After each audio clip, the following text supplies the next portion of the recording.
These celebrities were caught red-handed by Johnny Carson on live television. Johnny Carson was America's late-night confidant for 30 years, during which time The Tonight Show sofa hosted more than 22,000 superstars. Thanks to Carson's endearing Midwestern accent and charismatic interview manner, the stars felt safe enough to open up, sometimes disclosing more than they had planned. Not only could Carson put his visitors at ease, but he also had an extraordinary knack for telling when they weren't telling the truth, which contributed to his legendary status as an interviewer. He developed a nuanced art form out of his reactions to the fabrications of celebrities. A knowing grin, an eyebrow lift, and a question asked at the exact right moment to reveal the inconsistency without outright accusing the guest of lying. An ex-Tonight Show producer who collaborated with Carson for more than 10 years disclosed that Johnny possessed an extraordinary radar for insincerity. He had an innate ability to discern when someone was trying to change their story, embellish their significance, or spin a yarn. What made him stand out, though, was the way he dealt with such situations, never embarrassing the guest, but just enough to show the audience he wasn't buying it. In this article, we will examine 8 intriguing instances when Carson's highly developed lie detector was set off during a live television broadcast. You can see Carson's expert interviewing skills and the intricate dance between honesty and image in the entertainment industry in these candid exchanges, which occurred when Johnny's delicate but steadfast dedication to reality clashed with Hollywood's meticulously constructed narratives. But before we get into that, let's start with a famous Hollywood actor whose plan to seem younger ran into an unforeseen mathematical hurdle when Carson's offbeat inquiry exposed the obvious reality.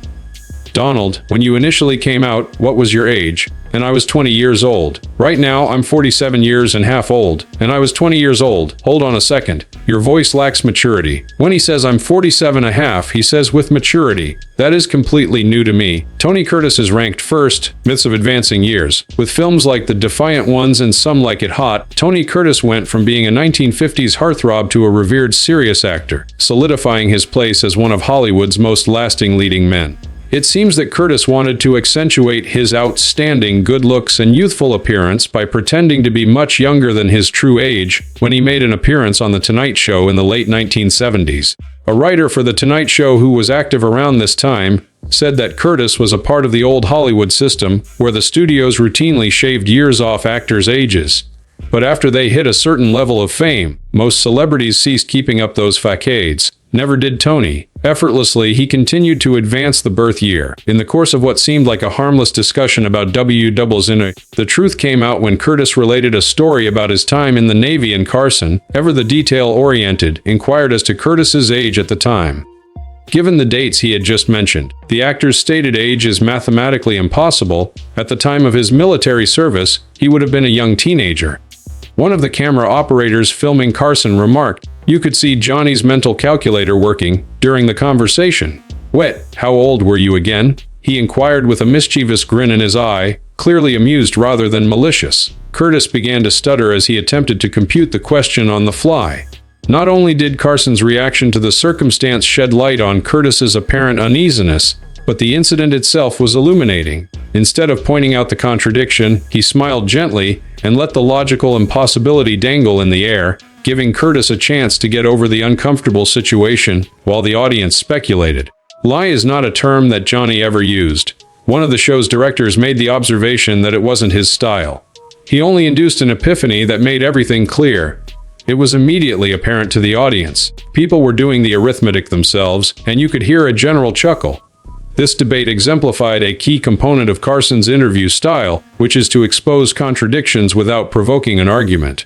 Carson, in contrast to contemporary interviewers, favored allowing guests' assertions to emerge naturally through discussion, preserving the show's friendly vibe even as he subtly exposed the fabrications of celebrities. Johnny recalled telling a producer and 2 of us about the incident after the concert. He showed no bias towards it. He simply thought it funny that certain celebrities insisted on believing these easily debunked rumors. In an incident that became a prime example of Carson's interviewing philosophy, he said something along the lines of, "Tony should know better than to talk about the war if he wants to keep pretending he's 8 years younger." Carson's style was precise enough to catch the lie, delicate enough to let the guests save face, and open enough to let the audience in on the game. This while retaining the light-hearted vibe that became synonymous with The Tonight Show throughout his tenure as host. upon our return to Germany with my hubby. Hungarians, first and foremost. Zsa Zsa Gabor, the number 2. The assertion of fictitious royalties. The extraordinary career that Zsa Zsa Gabor has amassed is due less to her acting chops than to her inflated ego, carefully constructed image of European refinement, and aristocratic connections. She frequently claimed Hungarian royal genealogy, a fiction she upheld throughout her public life and brought up during her many appearances on The Tonight Show, among other self-mythologizing claims. According to a talent coordinator who was involved with multiple appearances by Gabor on The Tonight Show, Zsa Zsa exemplified the archetypal famous person who got famous before it was cool. Having ties to the European nobility and glitz gave her an air of airborne sophistication. The catch was that Johnny was aware that none of the royal assertions were genuine. Gabor embellished her claim of being Hungarian royalty with detailed details about her family's purported noble rank during one particularly noteworthy visit in the 1970s. Even though Carson had heard these claims countless times before, he managed to disprove the fiction with a precisely calibrated inquiry that kept the show's tone lighthearted. Is that an actual job title or is it completely fictional? With his trademark half grin, Carson inquired. Even though it was asked with amiable inquiry instead of aggressive suspicion, the question got to the meat of Gabor's long-standing lie. According to an ex-director of the performance, everyone in the crowd understood exactly what Johnny was up to. Everyone knew that Zsa Zsa's royalty was a Hollywood fiction, and the question brilliantly encapsulated that fact, so they burst into laughing. However, his question was posed in such an endearing manner that she was unable to take offense. Gabor, ever the expert, theatrically waved her hand and gave a vague answer about how American understandings of nobility differ from European ones, neither confirming nor refuting Carson's mild doubt. While letting Gabor keep her carefully crafted persona intact, the discussion brought Carson and his audience to a moment of mutual understanding. An insider told a writer for The Tonight Show that whenever she told that anecdote, Johnny would roll his eyes. He didn't necessarily despise Zsa Zsa. When she was his guest, he really liked her. However, his steadfast dedication to fact caused him to find the continuous assertions made by the royal family slightly bothersome. What made the exchange intriguing was Carson's attitude to dealing with repeat fabrications from regular guests. He once stated, "If she's Hungarian royalty, I'm the king of Nebraska." His devotion to truth allowed him to preserve the show's welcoming atmosphere without ignoring or immediately challenging the fraudulent claims. Instead, he cultivated a repertoire of knowing, compassionate comments that acknowledged the falsehood without embarrassing the guest. According to a long-term producer, Johnny's tolerance for various forms of deceit varied. When guests attempted to rewrite their past in ways that were hurtful to others or distorted significant events, he became quite impatient. However, it was the innocuous kind of self-mythologizing that Zsa Zsa did. Rather than viewing it as a serious task, he viewed it as amusement that could be lightly poked. Viewers who regularly tune in to The Tonight Show developed a running inside joke using the Gabor discussions. The interplay was amusing and revealed subtle aspects of both hosts' personalities as they danced with a guest whose career was founded on fantastic fabrication and a presenter who cherished authenticity. Truman Capote follows at number 3, an act of deceit. The 1960s and early 1970s were Truman Capote's favorite years to appear on The Tonight Show, consistently entertaining audiences with his literary genius and rumor mill about Hollywood's elite. However, Capote's unpredictability and troublesome public appearances grew more pronounced as his substance addiction problems deepened in the late 1970s, and one especially unsettling incident exposed the shadow side of celebrity fabrication. Capote was in appalling condition when he showed up for his scheduled appearance. Do you recall a production assistant who was on the clock that evening? His slurred speech and unsteadiness on his feet demonstrated that he was visibly drunk. Backstage, there were several heated debates about scrapping the section altogether. But Capote's spokesperson maintained that the author was only exhausted from his book tour and would be back to normal once he was on the radio. Capote insisted he was totally sober and blamed his slurred speech on fatigue when Carson probed straight to find out how he was feeling. What came next was among the most awkward parts of the entire show's run. A director who was there in the control room that night remarked that Johnny saw instantly that Capote was exaggerating his sobriety. Carson was familiar with the symptoms from his years of dealing with drunk guests. His expression changed from fury to disappointment as he saw Capote's denial of his sobriety. It was clear that he appreciated this bright man. Incoherentness set in as the interview went on with Capote. On other occasions, he seemed to suddenly lose consciousness of his surroundings, and on other occasions, he would begin responses that devolved into incomprehensible rambling. The issue quickly worsened despite Carson's best efforts, drawing on decades of experience to rescue the segment. A writer who was there at the presentation described Carson's extraordinary talent for salvaging doomed conversations. No matter how challenging a visitor was, he could typically find a way to make them look good. Not even Johnny's abilities could save Capote at that point. Seeing it made me sad, Carson made the unusual choice to abruptly end the segment and go to commercial break sooner than intended, following Capote's particularly inexplicable reaction. After Capote was removed from the stage, Carson proceeded to the next section without providing any explanation to the audience when the show resumed. The aftermath was unprecedented, recalls an NBC executive who dealt with the impact. The presence was so understated that no press images were released, and the part was practically erased. Even though Capote insisted he hadn't been drunk, his publicist later told the production crew behind closed doors that he had. The gravity of the falsehood set this occurrence apart from other celebrity fabrications featured on The Tonight Show.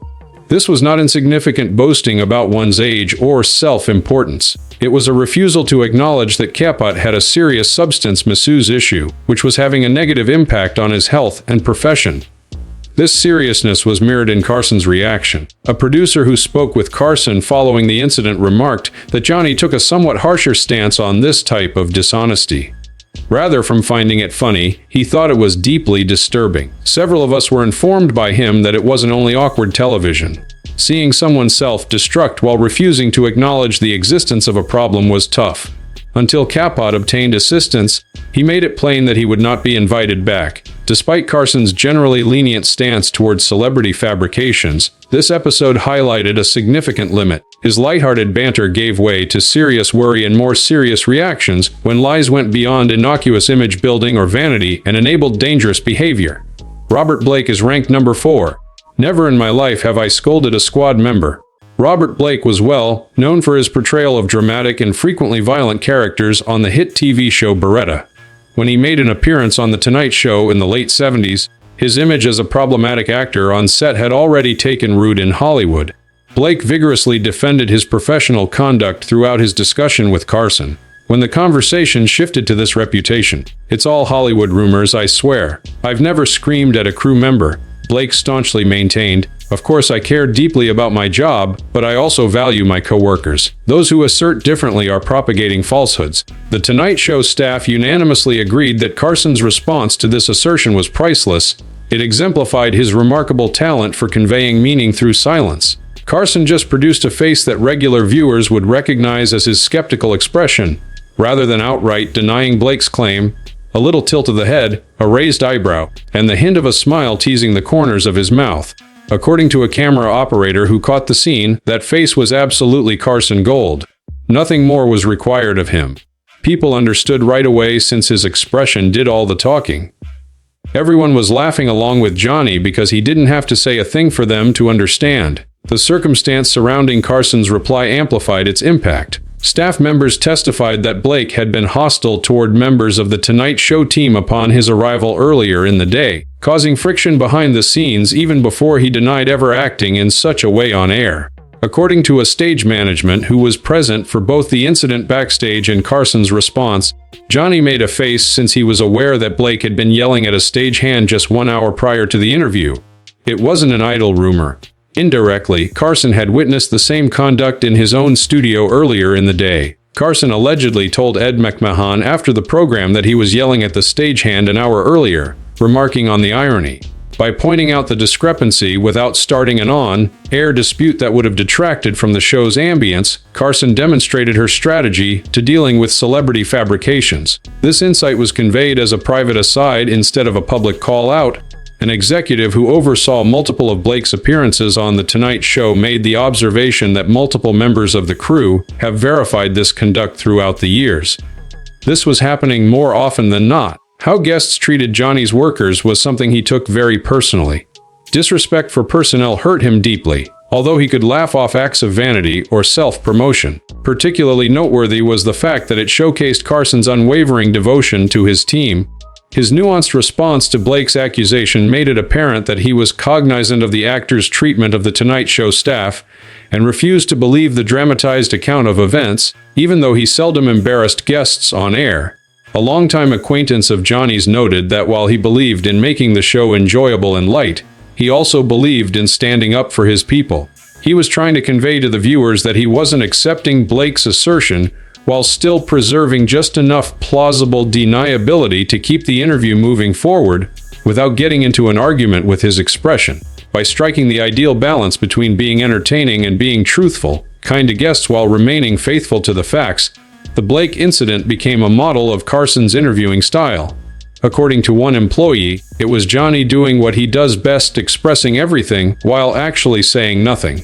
Characters recognized globally. She has a new movie coming out and will be embarking on a concert tour this summer. Now that she's starring in a new film, not just starring, but finishing it, I assume. In other words, it's not going to start. So be it. Coming out in August, it's titled Who's That Girl? Is Madonna someone you'd welcome? Madonna. Number 5. I didn't mean to startle anyone. By 1987, Madonna had solidified her position as the leading provocateur in the music industry through her daring performances, controversial films, and meticulously constructed persona centered around religious subversion and sexual liberty. Her that year's Tonight Show appearance was notorious for the sexual innuendos and provocative remarks that made her segment the talk of the town and broke new ground for network television acceptable content. Carson subtly implied that Madonna's comments were meant to shock the audience. In response, Madonna gave a deceitful denial, which led to Carson's most famously dry retort. A director in the control booth that night recalled how the audience erupted when Carson, in his trademark deadpan delivery, pointed out the obvious fabrication without outright accusing her of lying, a move that ran counter to her entire public persona and the contents of the previous interview. "Then you must do that in church, too," she said, her innocent claim belying her entire public persona. He kept the show's lighthearted tone while making fun of her assertion to make it seem ridiculous. The fact that Madonna's reaction to being so deaf made the interaction all the more illuminating. She appeared temporarily surprised by Carson's ability to dismantle her practiced persona with a single joke, as she was used to controlling her narrative and image. As the actual person behind the Madonna image experienced true shock, the carefully crafted persona momentarily wavered.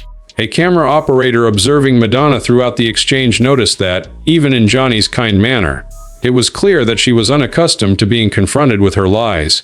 She got the response she was going for because the majority of interviewers either believed her or were shocked by her provocations. Carson was no different. He spared Pearl the awkwardness of clinging or playing along by simply bringing attention to the seeming contradiction through humor. Carson hadn't liked Madonna's deceitful attitude, as the aftermath of the performance demonstrated. Even though she was never formally barred from appearing on the show, Madonna was conspicuously absent from Carson's Tonight Show guest list for the rest of his tenure. This was a blatant sign that she hadn't engaged with him on stage to his satisfaction. He clearly didn't buy it, and she was never invited back, confirmed a talent coordinator who worked on the show around this period. Johnny was cool with guests who were a little bit out there. He had a lot of it during the years. The subsequent pretense of innocence, that intentional provocation had been unintentional or misinterpreted, was what he found objectionable. The significantly more biting tone of Carson's humor set his response to Madonna's fib apart from his previous reactions to other celebrity lies. Keeping his usual level of professionalism, his response was more skeptical and pointed than his usual soft approach, indicating that he had a strong dislike for what he saw as staged insincerity masquerading as spontaneity. An associate producer of Johnny Carson's elaborated that Johnny thought of various forms of celebrity dishonesty, exaggerated claims about one's age, accomplishments, and tales. He played the game of show business with a light touch, and these things happened. Rather than acting as though intentionally provocative conduct was harmless or misunderstood, which he perceived as a more manipulative form of behavior that necessitated a stronger reaction. A prime illustration of Carson's dedication to realism within the artificially constructed setting of television entertainment became apparent during the Madonna episode. A dishonest denial of the performance's intent should be replaced with an implicit honesty about its nature in his view, even though performance was expected and accepted. Thank you very much. Burt Reynolds, placed 6th. Everything here is impromptu. Burt Reynolds was a favorite of Carson's who would return time and time again. In the 1970s and 1980s, they created unforgettable television moments because to their natural chemistry and shared sense of humor. They progressed in their relationship to the point that they would pull off intricate pranks and practical jokes that would make audiences go wild. In one legendary occasion, Reynolds started what seemed like an impromptu prank fight with Carson, which ended with him smacking Carson with a lot of shaving cream. Reynolds reiterated, "This is all off the cuff, totally spontaneous." Carson, who was coated in foam but still smiling, wondered whether this had been planned. As soon as Carson reached into his desk drawer and pulled out a note card with the evening's rundown, he playfully exposed the claim as untrue. "Then what's this say?" With the card raised for the cameras to see, Carson inquired. "Burt uses shaving cream to hit Johnny," with a harmless but glaring fib about how these shenanigans were supposed to be completely spontaneous. Reynolds grinned and the audience burst out laughing. "It was all in good fun, but it was a lie," remarked a segment producer who had assisted in the pre-prank coordination. They had absolutely planned the whole sequence in advance, down to exactly when and how the shaving cream would appear. The trick itself didn't surprise Johnny. Though he knew Burt was lying about his claim of spontaneity, he relished the opportunity for metacomic relief. The completely lighthearted tone of the incident set it apart from other celebrity fabrications featured on the show. The audience really thinking the pranks were spontaneous was something neither Carson nor Reynolds were anticipating. Fans were treated to an extra layer of pleasure, since the comedic value was derived from the theatrical presentation of this blatantly fictional element. An insider who had worked on multiple appearances by Reynolds clarified that this was a very different type of lying, one that was more about acting conventions than outright deceit. In the same way that a magician could declare, "This is an ordinary hat," before revealing a rabbit, it was like that. As a matter of fact, nobody thinks it's a regular hat. Included in the performance is the assertion. The complex comedy dance that Carson and Reynolds had established during their years of appearances together included the planned moment when Carson exposed Reynolds' deception. It wasn't designed to make Reynolds look bad. Rather, it was an intentional plot point to heighten the comedy. Like the prank itself, the gotcha moment was well plotted. Johnny and Burt had this perfect comedy chemistry. Recalled a director who had worked on numerous of their pieces. Their ability to play off of one another was second nature, and they were masters at crafting moments of revealed deceit that served as merely a comedic rhythm, as if two jazz musicians could read each other's minds and improvise in perfect harmony. To Carson, the Reynolds episodes constituted a distinct subset of celebrity hoaxes. Where the seeming lack of preparation was an element of the fun was the mutually agreed upon performance. Both the lie and its exposure were intentional parts of the performance in these moments with Reynolds, unlike other times when Carson gently uncovered real attempts at deceit. According to a veteran producer, Carson's segments with Burt were the precursor to scripted reality TV. Johnny, Burt, and the whole crowd got the game. Part of the fun was witnessing the purported spontaneity and then seeing it revealed. It was a high-brow kind of theater that didn't try to deceive people, but rather praised their brains. Carson demonstrated his ability as both an interviewer and an entertainer with the Reynolds pranks. His skill in balancing the show's characteristic friendliness and accessibility with its many layers of performance and meta-commentary. They also demonstrated his comprehension of how many forms of falsehoods were used in the entertainment industry, each with its own unique purpose and need for careful treatment to maximize audience enjoyment. Got up on stage, reached for a phone looking like this, and purportedly had a conversation with my mom. George Jessel, number 7. My content is a hit with everyone. The entertainment industry of yesteryear was embodied by George Jessel, a pioneer of silent cinema humor who gained fame in the vaudeville and film industries in the 1920s and 1930s. When he made an appearance on The Tonight Show in the early 1970s, his comedic style had grown shockingly out of touch, especially when it came to racial and ethnic themes that Hollywood had mostly shied away from as tastes changed. There was awkward quiet in the studio when Jessel made an appearance because of a joke he told that contained racially inappropriate material. Jessel redoubled his efforts with a fabrication that revealed the generational divide in entertainment when Carson, clearly irritated, noticed the audience's reaction. My content is a hit with everyone. I am expected to do that. A director on the set that night recalls Carson cutting to commercial early. You rarely saw Johnny express actual disapproval on air like that. He exhibited an unambiguous displeasure that even the most casual spectator could detect. Not fury, since he was too professional for that. Not only was Jessel's content objectionable, but he also seemed oblivious to the fact that entertainment standards had shifted, which made his fabrication all the more shocking. He failed to adapt to changing times or recognize changing cultural standards when he said that everyone enjoys content that had obviously made the studio audience uncomfortable. According to a production assistant who overheard Carson's remarks behind the scenes, the star privately described it as horrible. The subject of the show is not that, he informed his producer. When it came to Johnny's program, he had firm beliefs, and Jessel had gone too far. When Jessel made an unfounded assertion regarding the reception from the audience, Carson did not respond in the same lighthearted or lightly mocking manner as he had with previous celebrity fabrications.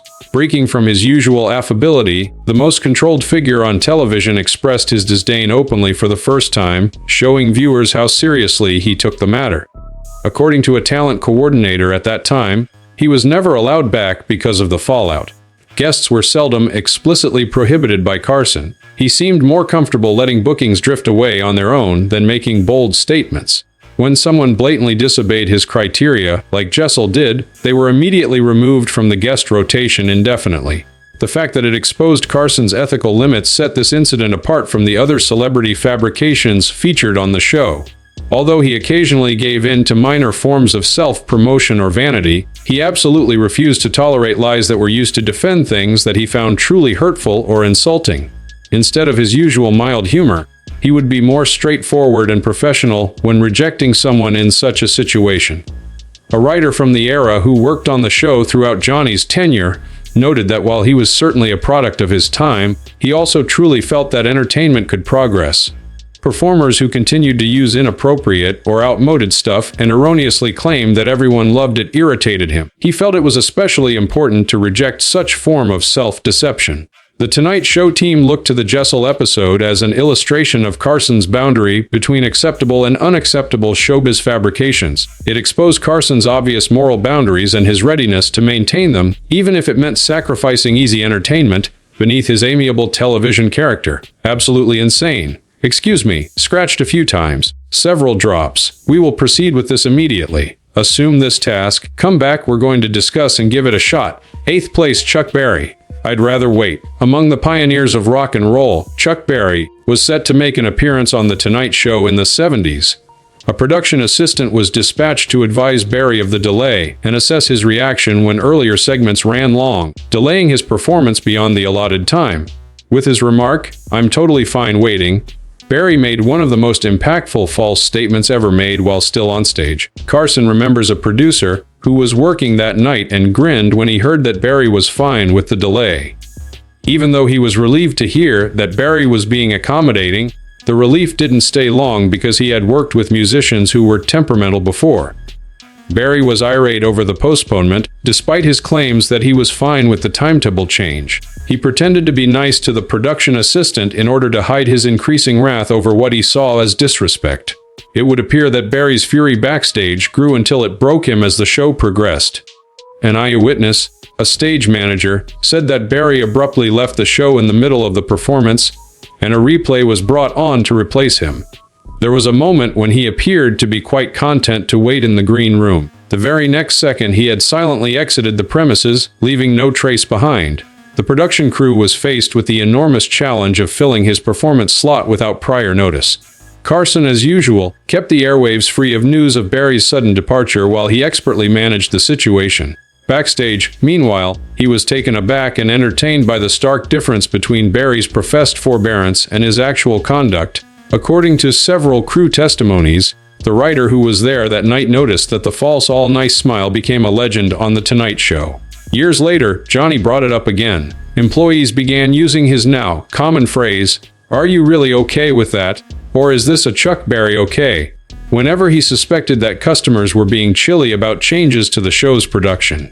The impact of Berry's fabrication on the production of the program made it a major deal. The show encountered a serious logistical challenge when Berry left suddenly and then made a false promise of patience, forcing the production team to scramble to source replacement content without any advance notice. The opposite was true of famous people who lied about their age or achievements, damaging their reputation in the process. An acquaintance of Carson's disclosed that his unique anti-dishonesty stance affected the show's procedures. Hope, self-promotion, exaggerated stories. He continued to view it as a component of the entertainment industry regardless of whether his dishonesty affected the program's functionality. That was excessive for him. One of Carson's main tactics against celebrity hoaxes was laid bare in this episode. It was critical to think about the setting. That "I'm fine with waiting" lie may not have mattered much in other situations, but the way it affected the production of the show and the conflicting things that followed solidified it as one of the most troublesome celebrity deceits that have ever aired on The Tonight Show. An employee recalled that Johnny found the irony to be really amusing. As per his quip, "If Barry had just said he was angry, we could have adjusted the schedule to accommodate him." The problem started when Barry faked a "I'm fine" and then vanished. To Johnny, telling the truth was not only the right thing to do from a moral standpoint, but also crucial to the successful running of a complex television program. Carson made her case regarding the many manifestations and consequences of celebrity fabrications by referencing the Barry incident. While he acknowledged that some falsehoods served just to boost the entertainment industry's public perception, he also recognized that other lies had practical consequences that affected scores of people pressed into tight deadlines to produce television shows.